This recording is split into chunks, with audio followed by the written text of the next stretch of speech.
గంగి గోవు పాలు గరిటెడైనను చాలు, కడివేడైననేమి కరము పాలు అని వేమన చెప్పిన పద్యాన్ని చదవని వారుండరు.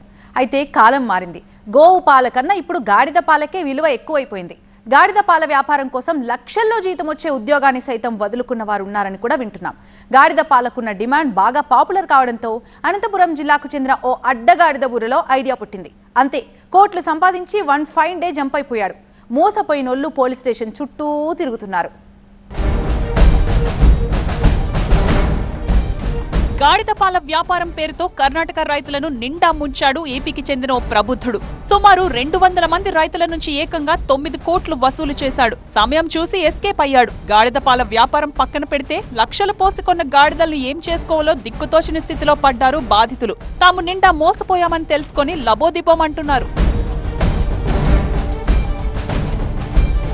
అనంతపురం జిల్లాకు చెందిన నూతలపాటి మురళి అనే వ్యక్తి 3 నెలల క్రితం జెన్నీ మిల్క్ పేరుతో ఓ సంస్థను ఏర్పాటు చేశాడు. కర్ణాటకలోని హోస్పేటలో హంగు ఆర్భాటాలతో గాడిద పాల వ్యాపారాన్ని ప్రారంభించాడు. గాడిద పాల వ్యాపారం చేస్తూ లక్షలు సంపాదించవచ్చునని చుట్టూ జనాన్ని నమ్మించాడు. అయితే ముందుగా తమ సంస్థకు డిపాజిట్ కింద 3 లక్షలు చెల్లించాలని షరతు పెట్టాడు. డిపాజిట్ చేసిన వారికి 3 గాడిదలు ఇస్తామని చెప్పాడు. వాటిని పెంచి పోషించి పాలు పితికి ఇస్తే లీటర్కు 2000 రూపాయలు చెల్లిస్తానని నమ్మబలికాడు. ఇది నిజమేనని నమ్మిన సుమారు 200 మంది రైతులు 3 లక్షల చొప్పున సంస్థకు చెల్లించుకున్నారు. లక్షలు పోసి గాడిదలను తీసుకెళ్లారు.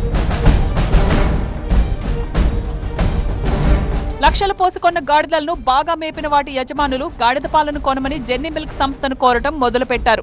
ఇదిగో అదిగో అంటూ దాని సంస్థ నిర్వాహకుడు కాళం వెళ్లదీయడం మొదలుపెట్టాడు. ఏ ఒక్కరి నుంచి కూడా పాలు కొనలేదు. దీంతో ఎక్కడో తేడా కొట్టిందని అనుమానించిన నాగరాజు అనే వ్యక్తి విజయనగరం జిల్లా అధికారులకు ఫిర్యాదు చేశాడు. దీంతో అసలు బండారం బయటపడింది.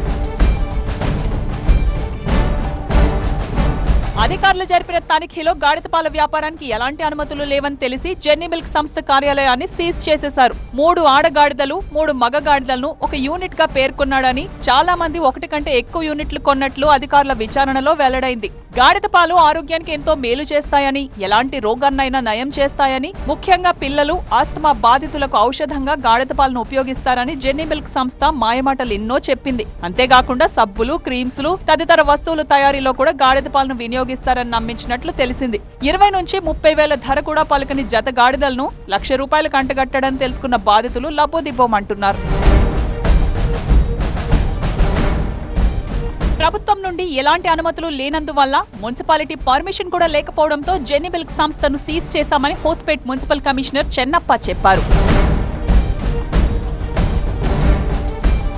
అధికారులు సంస్థను మూసేయడంతో దాని నిర్వాహకుడు నూతలపాటి మురళి ప్రస్తుతం పరారీలో ఉన్నాడు. గాడిద పాలతో లక్షలు సంపాదించవచ్చునని తమను అడ్డంగా ముంచాడని బాధితులు పోలీసులను ఆశ్రయించారు. 10ల సంఖ్యలో ఉన్న గాడిదలను ఏం చేసుకోవాలో తెలియక దిక్కులు చూస్తున్నారు.